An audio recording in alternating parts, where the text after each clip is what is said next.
Assalamualaikum warahmatullahi wabarakatuh. Alhamdulillahillazi akramana fi hasal ikraman lam yarahu minad duhur. Wassalatu wassalamu ala sayyidina Muhammad wa ala alihi wa sahbihi wa kulli sabarin syakur. Ayuhal hadirun wal hadirat isbiru warabitu wattaqullaha la'allakum tuflihun. Jamaah salat maghrib yang dirahmati Allah subhanahu wa ta'ala,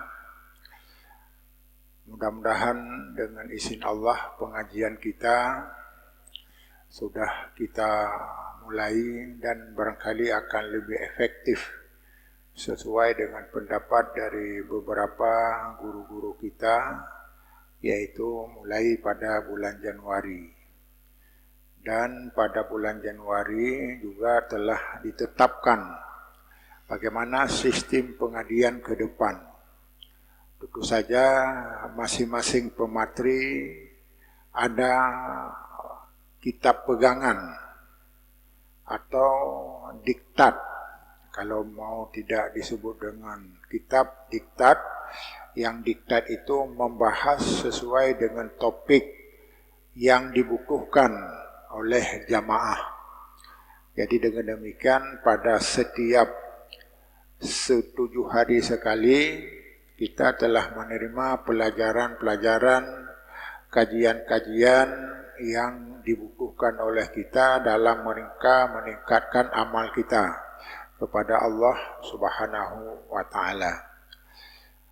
Hanya saja pada beberapa yang kami usulkan supaya mulai diadakan pengajian, maka oleh pematri minta ditunda supaya lebih safe dan lebih lega, yaitu dimulailah pada bulan 1 atau sekurang-kurangnya sudah bisa pada bulan Desember ini.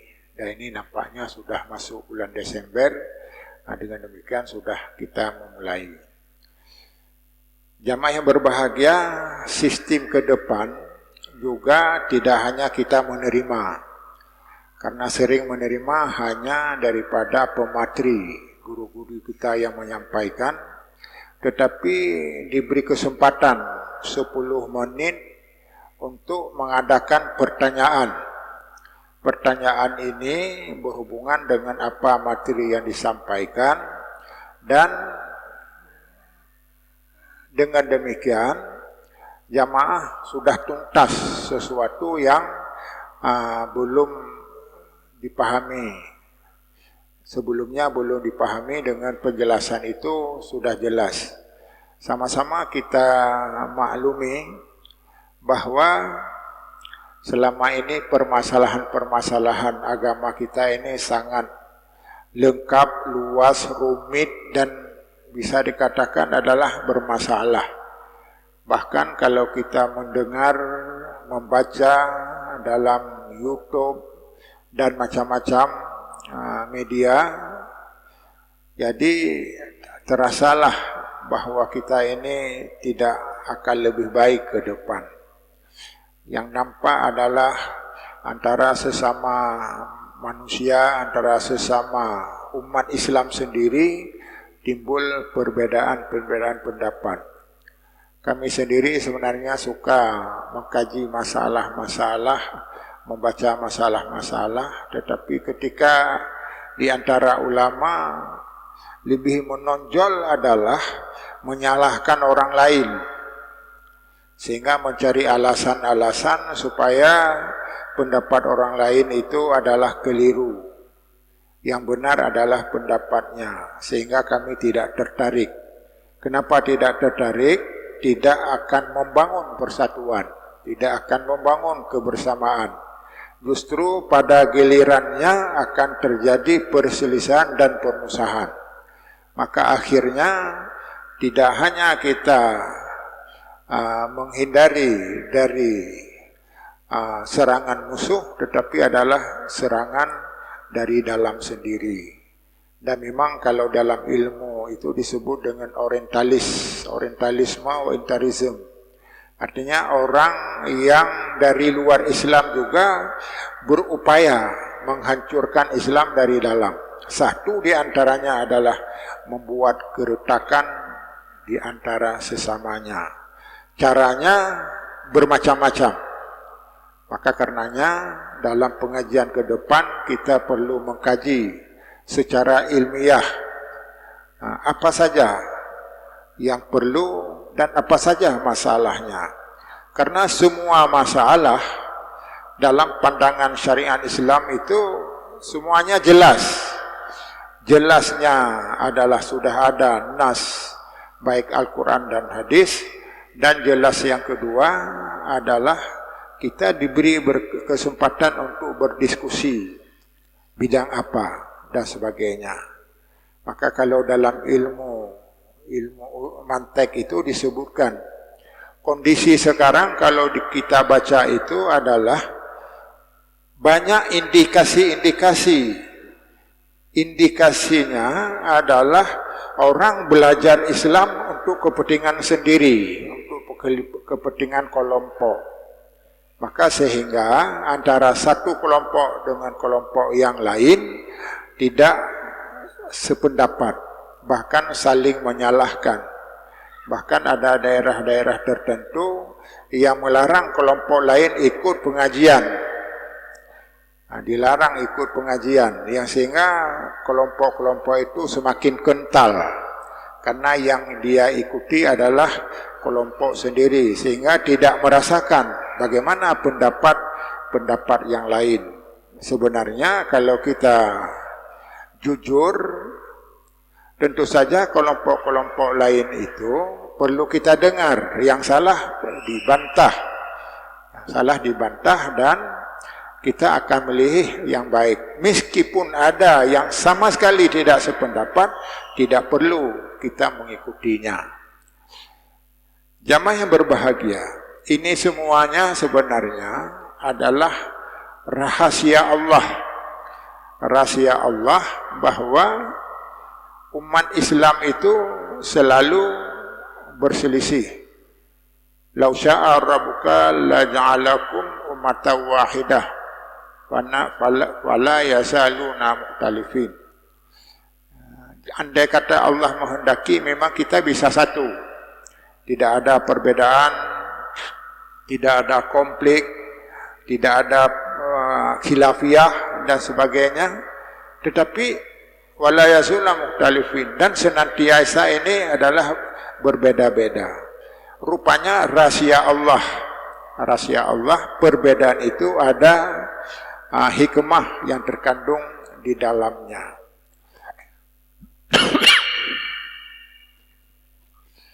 Rasulullah sendiri menghayati bidang ini dan mengusulkan, meminta kepada Allah supaya umatnya diberikan beberapa hal. Satu, jangan jadikan umat ini dalam mati kelaparan.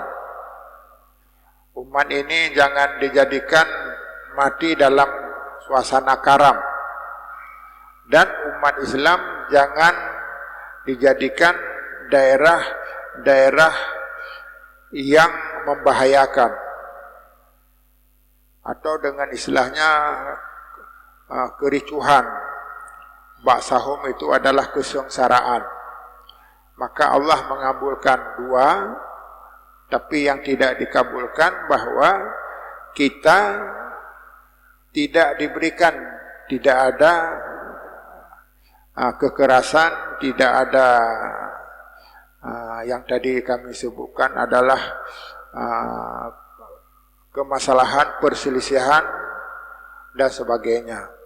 Dengan demikian bisa dipahami ada rahasia Allah dalam hal menghadapi perselisihan ini. Karena itu saya yang mengasuh pelajaran ini dengan Pak Ustadz Haji Dar akan mencoba. Mulai pada malam ini kita akan mencoba mengkaji lebih khusus tentang permasalahan perbedaan pendapat ulama. Perbedaan ini dimaksudkan Yang pertama-tama, kenapa umat Islam ini selalu ada perbedaan. Bahkan hampir dikatakan kecuali yang pokok-pokok, yang sangat mendasar yang tidak berbeda. Semuanya berbeda. Lebih-lebih kalau dalam maulid ini ada yang mengadakan maulid besar-besaran, ada yang tidak setuju dan tidak. Demikian pula dalam bidang lain, masalah zikir, ada yang sependapat, ada yang tidak. Ada caranya yang berbeda-beda. Kemudian ada yang caranya adalah tidak dipahami lagi oleh mereka dan sebagainya. Bahkan yang lebih bahaya lagi adalah sehingga wajah Islam itu sudah sangat kabur. Bagaimana yang sebenarnya hakikat daripada ajaran kita ini? Maka karenanya jamaah yang berbahagia, inilah topik yang nanti akan kita lanjutkan secara mendetil. Dan ini sudah kita mulai di masjid lain dan juga sudah dinyatakan bahwa memang perlu pengetahuan dengan ini. Sehingga orang meskipun berbeda tetapi sudah tahu letak perbedaan, kenapa berbeda, latar belakang apa sehingga berbeda, dasar pegangannya apa sehingga berbeda, dan kenapa tidak bisa kompromi di antara perbedaan-perbedaan itu. Jamaah yang berbahagia, kita paham, bahkan sudah sangat yakin bahwa agama kita ini adalah agama rahmatan lil alamin. Wa ma arsalnaka illa rahmatan lil alamin. Tidak kami utus engkau wahai Muhammad kecuali membawa rahmat kepada seluruh alam. Bukan saja manusia, alam sendiri menjadi rahmat. Dan inilah keagungan daripada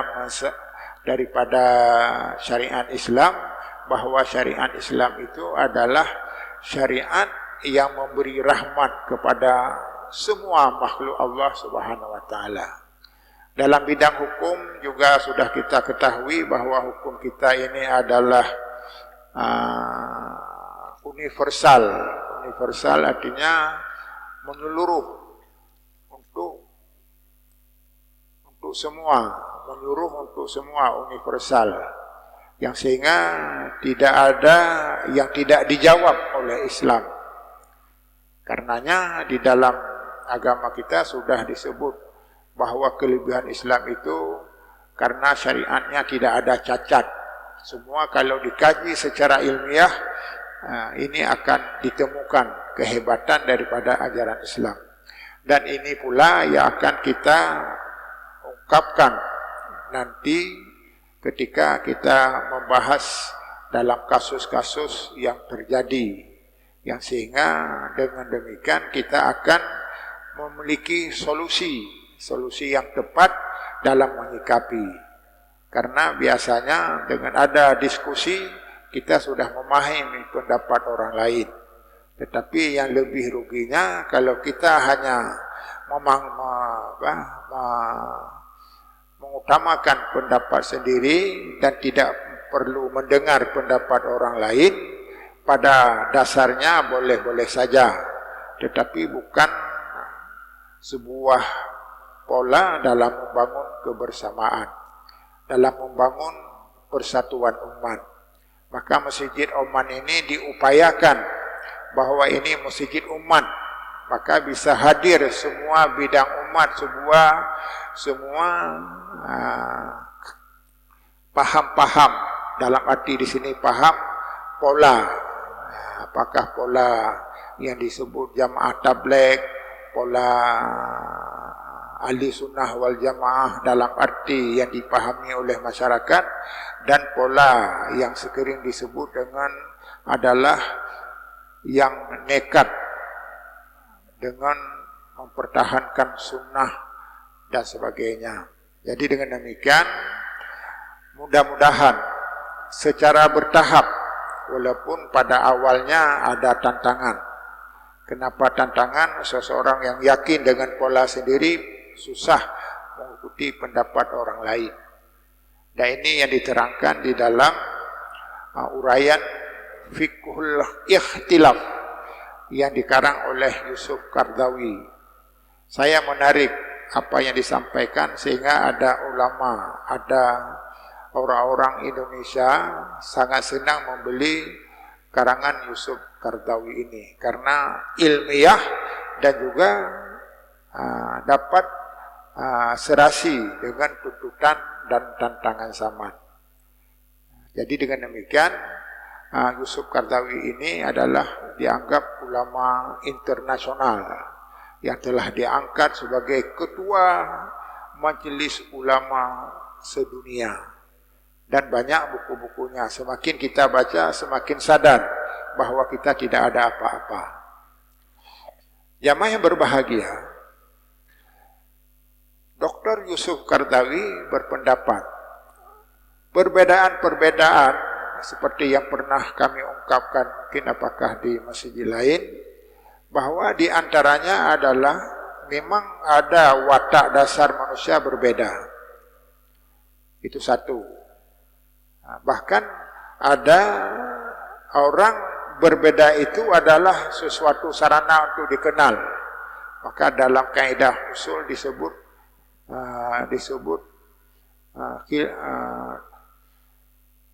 tu'araf, al-khilafu tu'araf. Jadi berbeda itu adalah mudah dikenal dan sebagainya. Itu pendapat dari Yusuf Qaradawi. Dan beliau menyatakan lebih banyak dari apa yang ada itu adalah mereka mengagumkan dengan pendapat sendiri dan menutup mata dengan pendapat yang lain.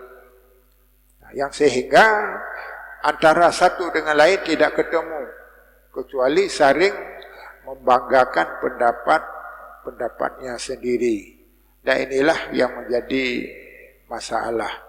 Meskipun pada hakikatnya perbedaan pendapat itu adalah untuk mewujudkan keindahan syariat Islam, atau dengan istilah lain melahirkan rahmat. Karena perbedaan itu ikhtilafu ummati rahmah. Perbedaan pendapat ulama umatku adalah rahmat. Meskipun bukan setiap pendapat menjadi rahmat, tapi juga menjadi malapetaka kalau perbedaan itu adalah tidak sejalan dengan apa yang telah dipesan oleh agama kita. Maka dengan demikian, jamaah yang berbahagia, dalam kesempatan nanti kami akan memberi waktu tanya jawab. Dengan tanya jawab ini kami juga menghayati kelemahan sendiri, dan yang kedua menghayati kebutuhan daripada jamaah sekalian. Jadi yang kedua, katanya Yusuf Qaradawi di dalam Fiqhul Ikhtilaf adalah kenapa tidak bersatu? Karena para ulama masing-masing di samping merasa pendapatnya yang lebih baik, ada nilai-nilai egoismenya yang tinggi. Dan ini terjadi bukan para ulama-ulama mazhab. Karena ulama mazhab itu saling menghormati, saling menghargai. Bahkan bukan saja sesama sudah hidup, sudah meninggal pun masih dianggap dihormati. Kita sudah mengenal bagaimana ketika Imam Syafi'i pergi ke kampung Hanafi. Ketika sana beliau tidak membaca kunut. Maka diproteslah, Anda kan tidak membaca kunut. Ya, tapi saya menghormati ulama Anda di sini. Yaitu ulama yang ada kuburnya di sini adalah tidak membaca kunut. Jadi sudah meninggal masih dihormati. Tetapi sebaliknya yang terjadi pertentangan di antar mazhab itu adalah pengikutnya. Pengikutnya seperti yang terjadi pada mazhab Malik. Pada mazhab Malik ada seorang murid yang bernama Asbah. Asbah itu dia tidak senang dengan ajaran yang dibawa oleh Imam Syafi'i. Karena tidak senang, maka sampai Imam Syafi'i itu dipukul. Nah, dipukul dengan kunci. Nah, sehingga dalam riwayat bahwa beliau setelah dipukul itu mengalami sakit kemudian meninggal. Meskipun meninggalnya bukan karena pukulan kunci dari asbah itu, tetapi sudah ajalnya ketika itu. Jadi sehingga apa yang dipahami, perbedaan-perbedaan yang melahirkan permusuhan bukan para ulama yang memahami hakikat syariat, tetapi perbedaan yang melahirkan permusuhan adalah pengikut-pengikut dengan membawa kepentingan-kepentingan sendiri. Maka dengan demikian, oleh Yusuf Qaradawi menyatakan di antara 7 permasalahannya, 3 di antaranya adalah hindarilah fanatik kepada kelompok sendiri, kepada jamaah sendiri, kepada daerah sendiri, kepada negeri sendiri. Ikutlah petunjuk Allah melalui Allah dan Rasul. Dengan sudah demikian, inilah hakikat daripada ahli sunnah wal jamaah. Ahli sunnah wal jamaah yaitu wa'adhu bin nawajid. Kita disuruh berpegang teguh dengan apa yang dibawa, yang ada dalam Al-Quran, apa yang dibawa oleh Nabi. Ma'ana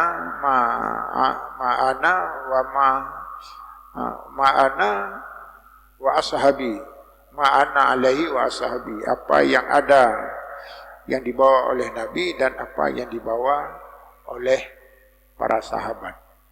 Karena mengingat pada kesempatan ini untuk lebih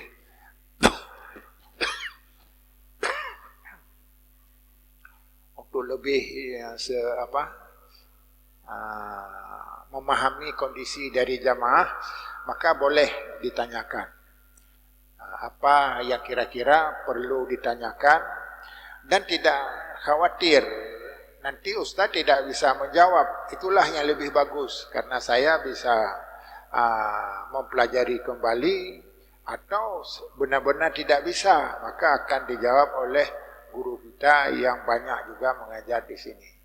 Kita tidak perlu merasa bahwa pendapat kita, apalagi saya sendiri sekarang ini sudah jarang membaca kitab, karena tidak terikat lagi dengan ini. Maka dengan demikian, dengan ada pertanyaan mungkin akan menambah wawasan baru dalam rangka meningkatkan pengetahuan wawasan kita dalam bidang agama. Dipersilakan. Dan tidak ada masalah. Jadi jangan khawatir kalau kita sedikit, ini tidak serius. Kita walaupun 5 orang, karena ini belajar. Belajar itu bukan dari jumlah orang. Ini barangkali karena ilmu saya terbatas, maka orang sedikit mengikutinya. Nah, mungkin nanti akan ada guru-guru lain yang lebih mantap, luas pengetahuan, kita akan lebih banyak bertanya. Terimalah apa adanya, karena janji Allah seperti itu. Jadi beramallah dengan ikhlas, karena di sanalah Allah akan memberi pahala kepada masing-masing kita semua. Dipersilakan.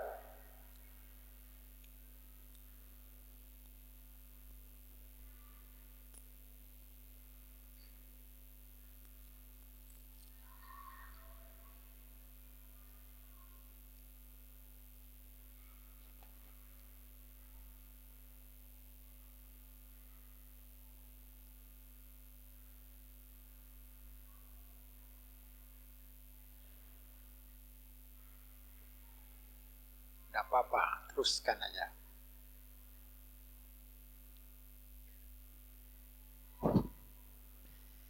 Assalamualaikum warahmatullahi wabarakatuh. Ustaz yang terhormat, kalau kita lihat kita di Indonesia ini, itu antara NU, Muhammadiyah dan yang lain-lain. Antara Muhammadiyah, Ya, NU, Nahdlatul Ulama. ya, dan Muhammadiyah itu nampaknya nggak pernah akur. Dan kan kita harapkan memang perbedaan itu mungkin tidak sampai kiamat untuk disatukan, tidak mungkin. Bagaimana sebenarnya itu langkah-langkah majelis ulama untuk bisa supaya kita itu tentram dalam beribadah. Terima kasih Ustaz. Alhamdulillah, terima kasih. Nah, ini kan sudah kita pahami, kita pernyataan satu ini mungkin dengan jawaban nanti mungkin bisa ditambah oleh yang lain. Kita sudah memahami letak perbedaan di antara NU dan Muhammadiyah. Jamaah yang berbahagia, pada dasarnya kedua-duanya adalah sama-sama sebagai organisasi Islam yang masing-masing juga teguh dengan cita-cita memperjuangkan Islam di Indonesia. Hanya saja Muhammadiyah lebih cepat lahir pada tahun 1912, sedangkan NU pada tahun 1926. Kedua-duanya adalah satu guru. Gurunya adalah yang artinya satu guru adalah sama-sama belajar pada guru itu. Walaupun ada juga sebahagiannya menerjemahkan yang lain, yaitu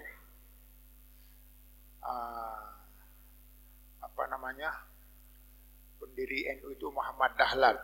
Jadi sama-sama belajar.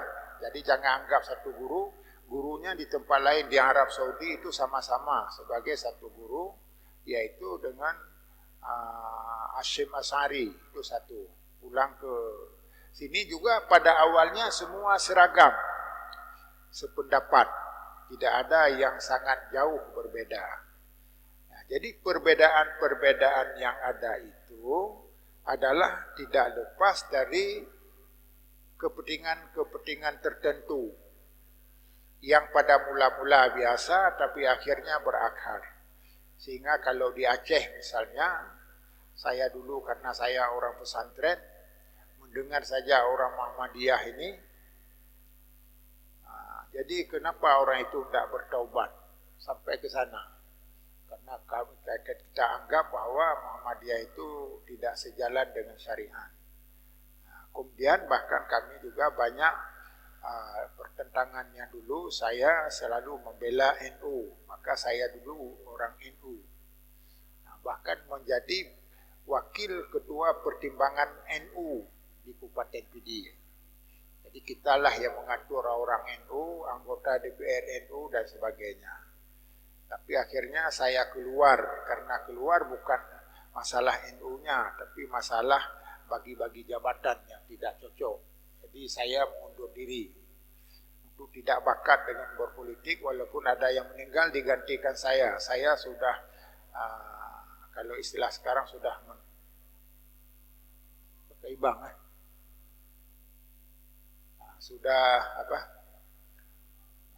sudah menceraikannya, tapi artinya tidak lagi serius dalam bidang politik. Kesimpulannya, perbedaan-perbedaan itu kalau kita hayati hanya perasaan saja. Karena saya kan sudah menggauli dengan berbagai kelompok. Bahkan ketika kami mempelajari lebih jauh, maka pernah saya di Jawa Timur sekali, karena di sana pusat NU, saya membantah pendapat NU. Saya tidak sebut nama, apa faedahnya pimpinan NU kita yang pendapatnya seperti ini, merugikan Islam. Rupanya orang Jawa Timur tidak bisa menerima pendapat itu.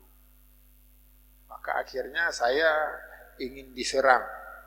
Jadi kawan satu yang dari Jakarta memberitahu, Bapak hentikan saja pertanyaan itu merugikan dan Bapak nanti tidak bisa pulang lagi ke Aceh. Jadi rupanya seperti itu. Jadi artinya orang karena ketika yakin, jadi pendapat yang lain tidak bisa dikritik lagi. Kemudian saya bergaul dengan orang-orang Muhammadiyah, maka saya terasa betapa indahnya pola pikir orang Muhammadiyah. Sampai sekarang terasa orang lain sangat ribut, Muhammadiyah tidak pernah ribut. Ini satu indikasi bahwa pola pengamalan mereka itu komit dengan nilai-nilai Islam. Kalau ada kawan yang berbicara tidak layak, tidak langsung dibantah karena ini satu kelompok. Mungkin besok akan berpendapat yang sama. Jadi ini menandakan bahwa semuanya baik, tetapi karena kita tidak mengenal. Saya sering ketika setelah mengikat diri dengan jamaah masjid di Oman ini, dan dulunya dimulai ketika kami belajar di Arab Saudi 2 bulan, saya melihat kagum kondisi Arab Saudi. Kenapa kagum? Mereka itu senantiasa tabah komit dengan salat jamaahnya. Saya pikir salat jamaah dikatakan saja hukumnya wajib, tapi tidak bisa diamalkan. Tidak, di mal-mal sendiri ada masjidnya. Sehingga tidak ada masjid yang tidak ada mal yang tidak ada masjid. Maka kami terasa berarti disinilah kebahagiaan orang-orang di sini, rahmat Allah terus mengalir dan sebagainya. Kemudian dulu kami belajar masalah ekonomi di sana. Bahkan sampai sekarang kalau saya di Jakarta, karena sudah biasa subuh kita ke masjid, maka saya tanya, di sini masjid yang dekat mana? Oh, ada di sana. Masjid apa? Masjid Taqwa. Jadi kalau Masjid Taqwa berarti ini punyanya orang Muhammadiyah. Maka jelas masjid itu sangat tertib. Tertib, bersih, rapi. Itu yang kami rasa. Pada suatu kali, karena sudah sedikit terlambat karena jauh, maka terdengar azan di sampingnya. Di sampingnya itu harus melalui jembatan. Jadi saya potong jembatan itu. Rupanya jembatan itu tempat berak orang. Bukan jembatan itu ke masjid. Udahlah, untung saya tidak jatuh ke sana. Maka saya lihat masjidnya kotor, jorok, dan macam-macam kegiatan-kegiatan yang kita lihat adalah tidak cocok dengan nilai-nilai yang baik. Maka dengan demikian saya bertambah yakin bahwa perbedaan pendapat tentang NU dan Muhammadiyah sebenarnya perbedaan karena tidak memahami. Tetapi kami yakin ketika sudah memahami kita harus saling membutuhkan.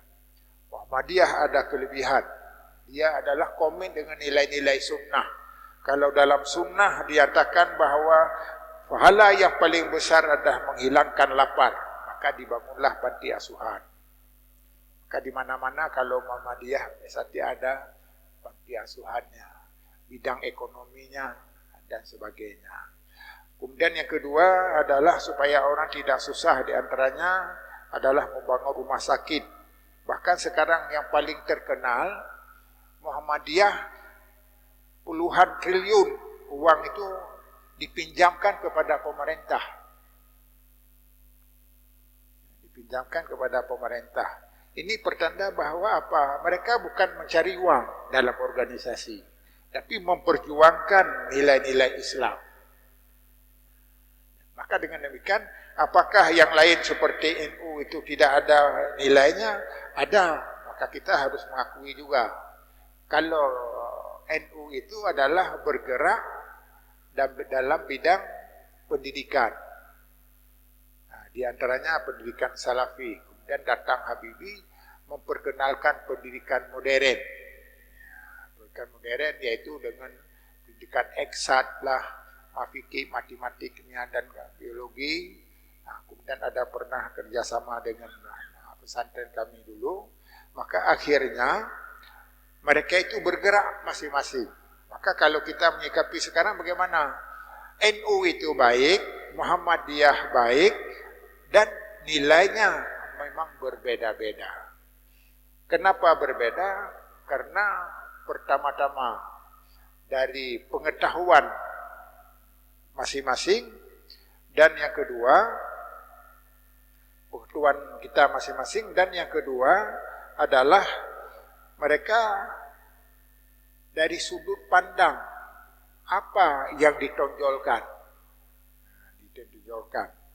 Maka kami tidak akan membayangkannya lebih banyak, mungkin nanti akan salah dan belum tentu akan benar. Yang penting kedua-duanya adalah tidak perlu dipersoalkan lagi. Apanya?